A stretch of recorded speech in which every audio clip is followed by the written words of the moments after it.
One of the most beneficial things that we have in a friend group is friends who are more emotionally secure than we might be whenever we are going through really hard times. And so we need them to kind of be a voice of reason. And that's why choosing your friends is one of the most important things that we do in our entire lives. So what's really cool is you have this phenomenon in attachment theory and in child psychology called co-regulation. And what that means is, imagine a child that is having a temper tantrum and they feel so overwhelmed by their big emotions.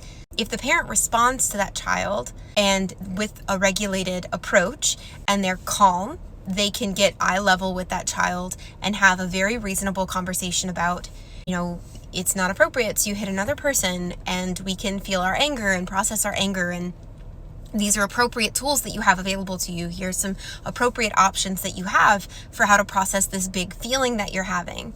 And sometimes it's sadness, sometimes it's jealousy. There's lots of different feelings our children bring to us, but that's called co-regulation, where one regulated, secure person is able to help to regulate another, usually younger person, who is dysregulated, okay?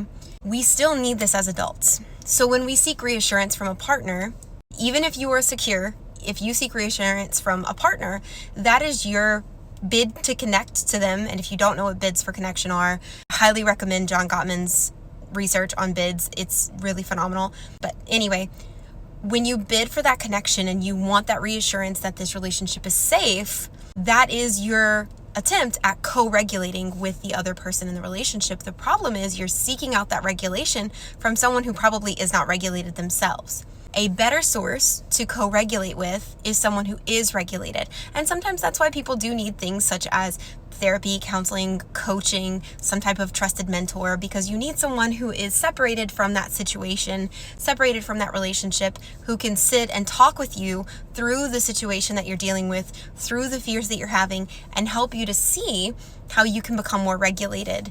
You can stay more calm in that situation and give you a little bit more of a clear idea of how to handle the situation.